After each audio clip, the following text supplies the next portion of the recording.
27 কোটি রুপি দিয়ে সোনা কিনতে যেয়ে যেন ডায়মন্ড হারিয়ে ফেলেছে সঞ্জীব গোয়েঙ্কা। হ্যাঁ দর্শক, তাই তো এবার ব্যাক টু ব্যাক ম্যাচে হারিয়ে লখনৌ সুপার জায়ান্টের বিরুদ্ধে কঠিন প্রতিশোধ নিল রাহুল।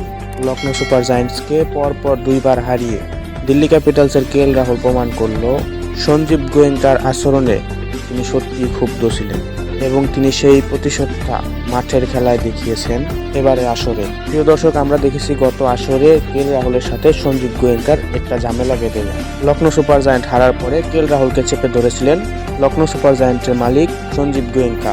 এরপর 2025 IPL নিলামে রাহুলকে ছেড়ে দেয় সঞ্জীব গোয়েঙ্কা, আর লখনৌ সুপার জায়ান্ট থেকে বেরিয়ে দিল্লি ক্যাপিটালসে যোগ দেয় রাহুল। আর দিল্লি ক্যাপিটালস থেকে বেরোয় 27 কোটি রুপিতে লখনৌ সুপার জায়ান্টে যোগ দেয় ঋষভ পান্ত।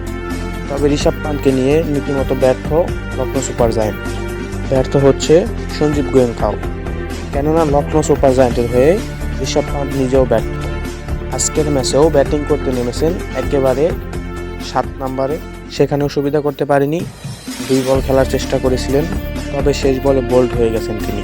2 বলে ডাক মেরে ফিরে গেছেন প্যাভিলিয়নে। তাই তো এবার সঞ্জীব গোয়েঙ্কার রোশনুলে পড়তে হয় ঋষভ পান্তকে। অপরদিকে লখনৌ সুপার জায়ান্ট থেকে বেরোয় বড় বাছা বেঁচে গেছে রাহুল। সেই সাথে তিনি দুর্দান্ত ফর্মেও রয়েছেন এবারের IPL-এ।